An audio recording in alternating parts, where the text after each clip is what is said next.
intersection of law and everyday life. We strive to cover it all, help you get your business right. At the corner of legal insight and understanding, we hope to keep your knowledge ever expanding. Welcome to Law Street with GHR. We got law education accessible to all. Oh, welcome to Law Street with GHR. We're informing the community, so come and get involved.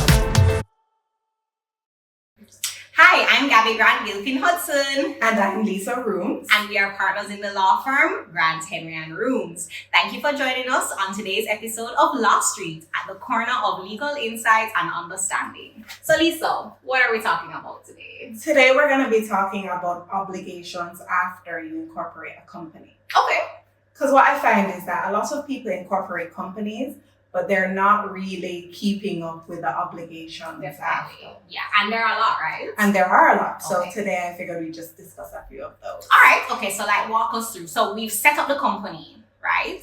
And then what next? Okay, so there are a couple of obligations after you set up the company. One of the first things you want to do is ensure that you have issued share certificates to your members. Okay. I find that a lot of people don't actually issue share certificates, and the Companies Act actually obligates you to issue share certificates within 2 months of you issuing any shares to a shareholder. Okay, I did not know that. So, and then those share certificates, they have to be numbered, right? Yes, so those share certificates, they are representations of your shares in the company. They do have distinctive numbers.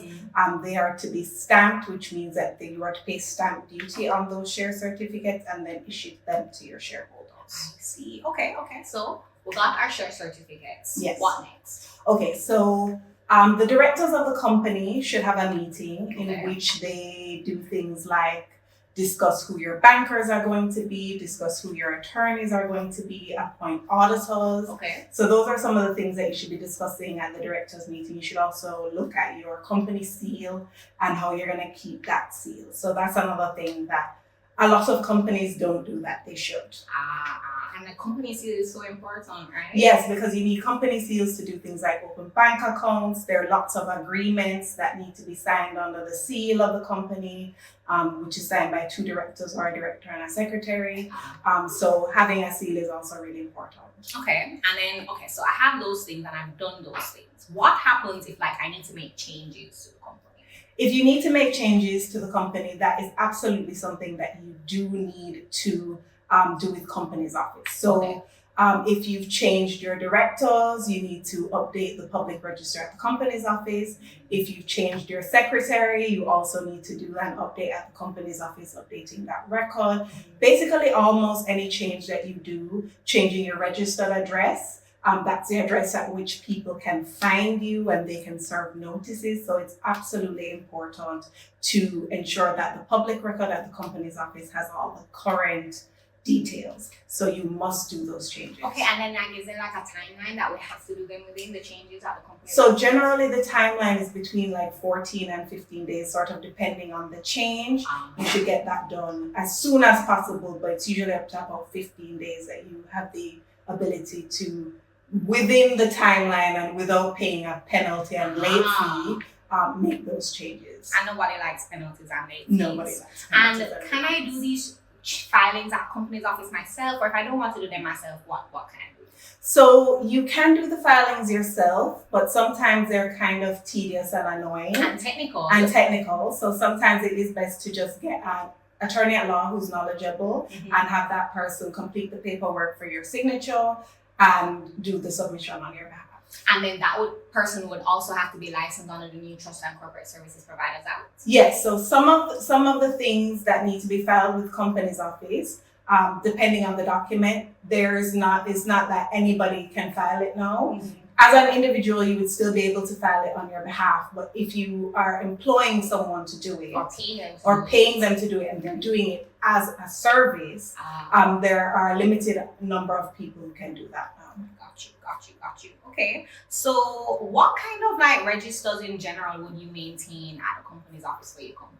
Right. So Maintaining registers, it's sort of internal registers actually, and these are required by the Companies Act. So you have your register of directors, which is basically the people who are directors of a company. It's a list of those persons, including details like their name, where they live, a tax number, those kind of information. And then you have you have your register of secretary, which sets out who the secretary of the company is and will include information like their name, address, etc., and when they would have started, and if they've resigned, what the resignation date is.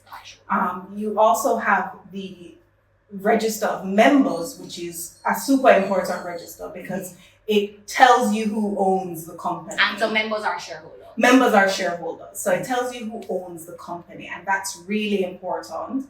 And it's one of those registers that absolutely has to be maintained. And it will set out information like the number of shares that they have, the distinctive number that applies to their shares, the value of the shares. From the share certificate. Yes, so that's really important. And then what we have is a really big thing now, which is the beneficial owners.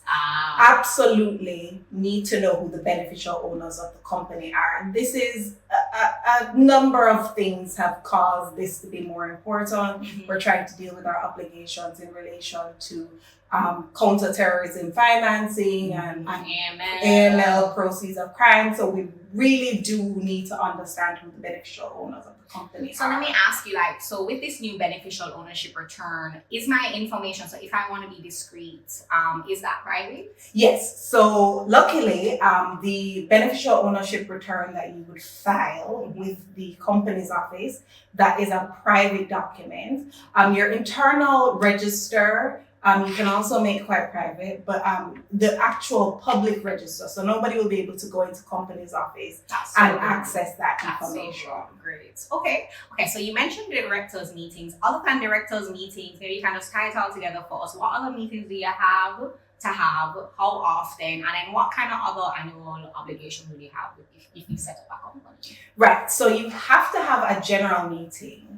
And this is required again by the Companies Act. So it's required by law for a company to have a general meeting. Generally, the general meeting falls the year after the date of incorporation, but it can be up to about 18 months after you incorporate the company. So just in case you miss the first part, it's up to 18 months.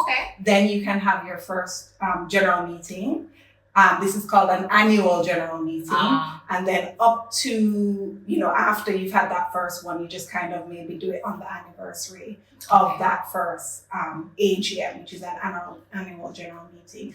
During the course of the year, though, if you do have things that need to be, done in the company that require your shareholders' approval, you can have extraordinary general meetings. And there are special notices for calling those.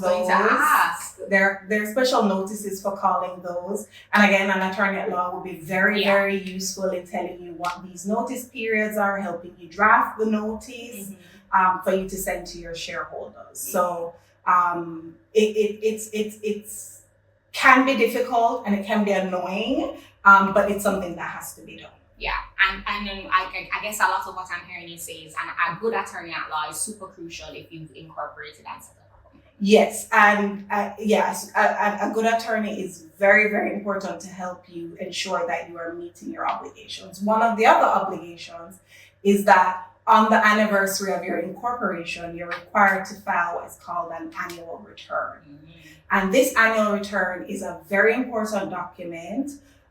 It sets out things like, name of company, if you change your registered address, the different shares that you have in the company, sets out shareholders, directors. It's basically a snapshot of what is happening in the company during that year. And in addition to an annual return, you'd have mentioned it a bit earlier, we now have to file a beneficial ownership return form with the annual return. And this is sets out the beneficial owners of the company, and it's now a separate document because that document is private. So your annual return is public, but the beneficial ownership portion is private. That's great. Yeah. Okay, so to tie it all together for us, we've discussed when you incorporate a company, what steps you should do afterwards to maintain that company, filings you should make, that you need a really good attorney at law. Absolutely. What closing thoughts would you like to leave us with? So I would say that when you're incorporating a company, you should be very cognizant that that's not where it ends. A lot of people ask the question, I've incorporated a company, what do I do now? Mm-hmm. And it is really important to have a good attorney at law help you answer those questions. Mm-hmm. Because if you don't actually do some of the things that are required, like filing your annual return and doing the changes, those are actually things where there are penalties attached to not doing those things, and there are consequences. For example, if you don't file your beneficial ownership return information, that can actually lead to lots of consequences up to the registrar of companies actually striking off your company. Like striking off, so the company Like the company is over, like she's striking off your company. Okay. So it is very important to be aware of the obligations that you have and answer the question, what do I do now? Okay, well, I mean, that was like some really helpful legal insights, and I think we have better understanding, and I look forward to our next episode. Thank you so much, Lisa. You're welcome. All right, see you guys later, and stay tuned for another episode of Law Street. If you liked this video, visit our website at jhrlegal.com, where you'll find this and full-length articles on a variety of legal matters. If you like this video, hit subscribe, and click that notification bell for more content. The information in this video is for general discussion purposes only and does not constitute legal advice. If you would like legal advice, we would recommend that you book a consultation with one of our attorneys.